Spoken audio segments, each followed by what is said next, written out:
Assalamualaikum warahmatullahi wabarakatuh. Masih semangat bersama KBIHU WAC berbagi cahaya lagi dan lagi berkali-kali. Sallu ala Nabi. 100.000. Bapak Ibu sekalian, alhamdulillah hari ini Bapak Ibu akhirnya sampai juga ke tempat yang sangat jauh. Dari kota Mekah menuju ke kota Taif itu kurang lebih sekitar 100 km. Ya. Kota Taif itu Bapak Ibu, kalau ibarat di kampung kita kota Bogor. Makanya walaupun mataharinya terik seperti ini, tapi tetap cuacanya dingin. Dan ini Bapak Ibu datang di musim panas. Apalagi kalau Bapak Ibu datangnya di musim dingin, bulan Desember, bulan Januari, bulan Februari, Masya Allah dingin banget. Ya, sampai kalau ngomong itu Bapak Ibu sampai keluar asap. Ya, oke Bapak Ibu sekalian, kenapa Bapak Ibu berziarah ke kota Taif ini? Kota Taif ini punya sejarah yang luar biasa. Karena Nabi itu hijrah keluar dari kota Mekah itu 3 kali keluar.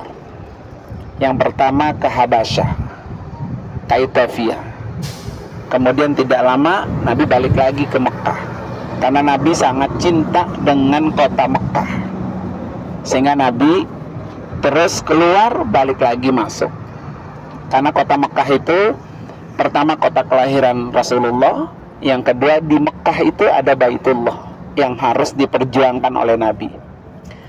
Tetapi perjuangan Nabi selama di kota Mekah selalu dimusuhi oleh orang-orang kafir Quraisy Mekah, sehingga membuat Nabi itu kadang tidak tahan dengan ujian yang begitu berat, sehingga akhirnya Nabi itu harus meninggalkan kota Mekah walaupun dengan perasaan yang sangat berat.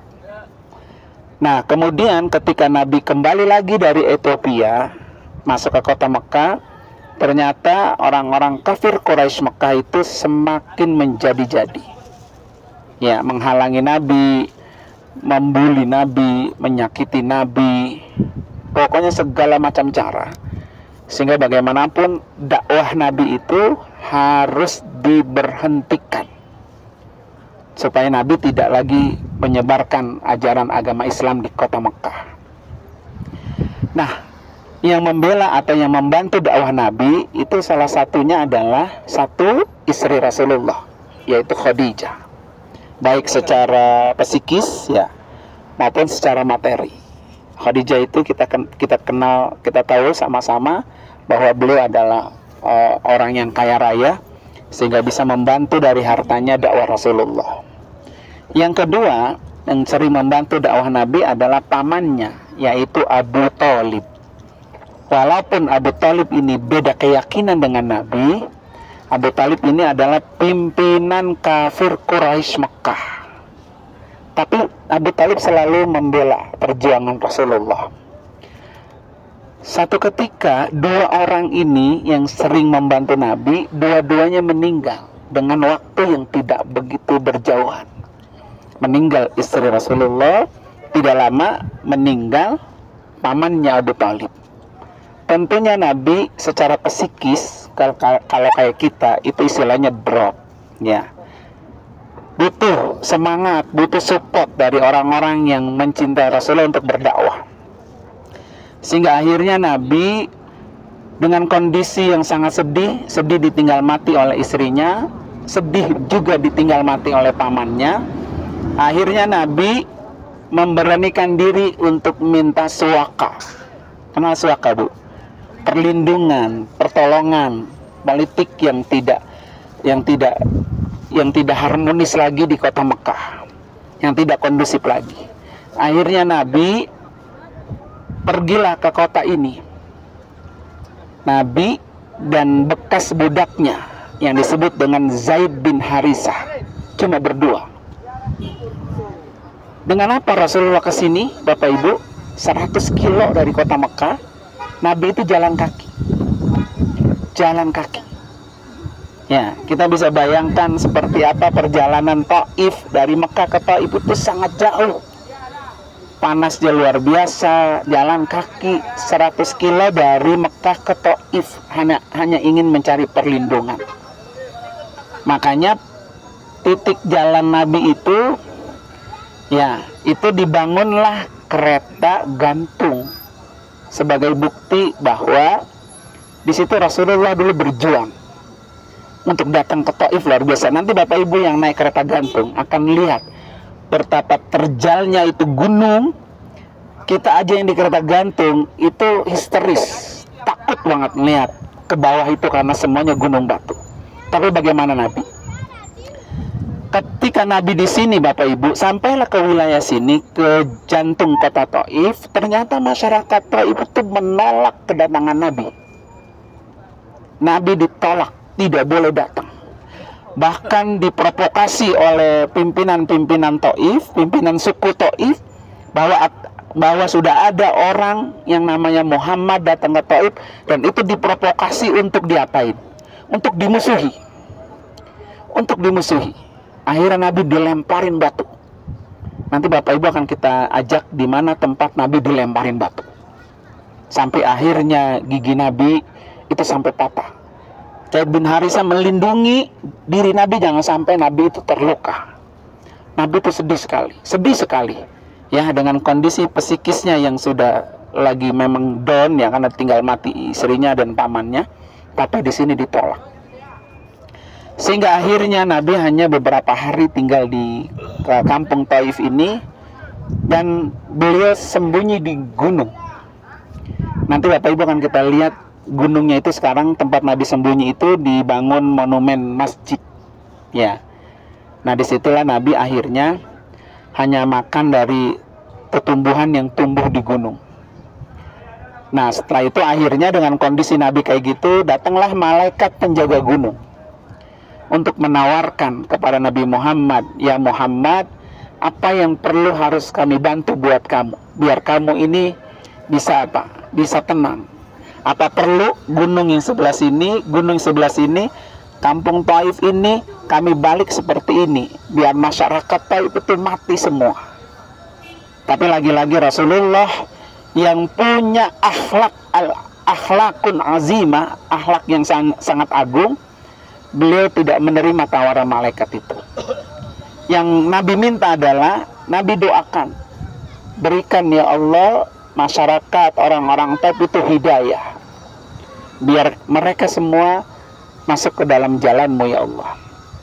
Itulah Rasulullah ya. Kenapa Rasulullah sampai sebegitu akhlaknya sehingga Allah puji dalam Al-Quran itu, wa innaka la'ala khuluqin azim. Hanya ada dalam diri Rasulullah itu akhlak yang agung. Akhlak agung itu apa sih Bapak Ibu? Akhlak agung itu adalah orang itu melewati satu, ketika dia sama orang yang saudara-saudaranya, dia itu baik. Itu akhlak agung ya, akhlak yang agung. Sama saudara nih, itu baik, hubungannya baik. Ya kan, memberi sesuatu baik. Kemudian yang kedua, orang akhlak yang agung itu, dia akan baik sama orang yang dia baru kenal. Jadi sama orang yang dia kenal dia baik, sama orang yang baru dia kenal juga dia baik. Dan yang paling dahsyat yang ketiga, orang akhlak yang agung itu sama orang yang memusuhinya dia baik. Nah, kalau kita baik sama saudara biasa. Kalau kita baik sama orang yang baru kita kenal biasa. Tapi kita nggak bisa baik sama orang yang jelas-jelas memusuhi kita. Ini ada nih orang benci pertama kita, ya kan? Tapi kita tetap memperlakukan dia dengan baik. Kalau kita sudah mampu punya akhlak seperti itu, maka kita termasuk orang-orang yang punya akhlakun azimah, akhlak yang baik. Nah, pelajarannya buat kita semua adalah ketika kita disakiti orang, dizalimi orang, sampai seperti posisi Rasulullah dengan kondisi psikis yang sangat lemah, tapi tetap kita punya sifat baik sama orang yang menyakiti kita. Ya, itulah pelajaran yang Bapak Ibu ketika datang ke sini. Nah, Bapak Ibu sekalian, Di samping tembok ini Bapak Ibu, disitulah makamnya Abdullah bin Abbas, sehingga dibikin gapura. Ini ya, bab Abdullah bin Abbas. Saya bilang kemarin, Abdullah itu adalah sepupu Nabi. Abbas itu saudara bapaknya Nabi, yaitu Abdullah. Bapaknya Nabi kan Abdullah, punya saudara namanya Abbas. Nah, Abbas punya anak namanya Abdullah. Nah, Abdullah itu adalah sepupu Nabi. Beliau itu dimakamkan di sini, sehingga ini dinamai Masjid Abdullah bin Abbas. Nah, ikonnya kota Taif ini dibuatlah gapura yang disebut Bab Abdullah bin Abbas, artinya gapura Abdullah bin Abbas. Ya, cuma sayangnya Bapak Ibu, kita tidak bisa masuk ke dalam areal makamnya. Kita cukup mengirimi doa dari luar. Tapi nggak apa-apa, nanti Bapak Ibu, karena ini waktunya sudah dekat mau azan zuhur ya, nanti kita akan masuk ke masjid dari arah sana. Pintu ibu-ibu terpisah dengan pintu bapak-bapak seperti biasa. Nanti berwudu, kemudian kalau kita nyampe belum azan, kita tunggu azan. Apa yang kita lakukan? Salat sunat tahiyat masjid. Nah, sebelum salat sunat masjid, masuk dulu baca doa seperti biasa. Allahumma gfirli waftahli abwaba rahmatik. Ya Allah, ampuni dosa saya dan bukakan buat saya pintu-pintu rahmatmu. Jadi dengan datangnya kita ke Taif, kemudian kita masuk ke masjid, dosa kita diampuni oleh Allah dan kita semua dibukakan pintu rahmatnya Allah. Ya, mari sama-sama kita baca surat Al-Fatihah. Khusus kita niatkan untuk Abdullah bin Abbas dan juga para penghuni makbarah yang ada di sini. Ya, diangkat derajatnya, Allah ampuni dosanya, dan Allah tempatkan kuburnya raudhah min riyadil jannah. Ala hadini Al-Fatihah. A'udzubillahi minasyaitonir rajim. Bismillahirrahmanirrahim. Alhamdulillahirabbil alamin, arrahmanir rahim, maliki yaumiddin. Iyyaka na'budu wa iyyaka nasta'in. Ihdinas siratal mustaqim. Shiratal ladzina an'amta 'alaihim ghairil maghdubi 'alaihim waladdallin. Amin. Allahumma bihaqqil Fatihah wa bisirril Fatihah wa mu'jizatil Fatihah. Ya farijal ham, ya kashifal gham, ya man li 'abdihi yaghfir wa yarham. Da'wahum fiha subhanakallahumma wa tahiyyatum fiha salam wa akhiru da'wahum alhamdulillahi rabbil alamin.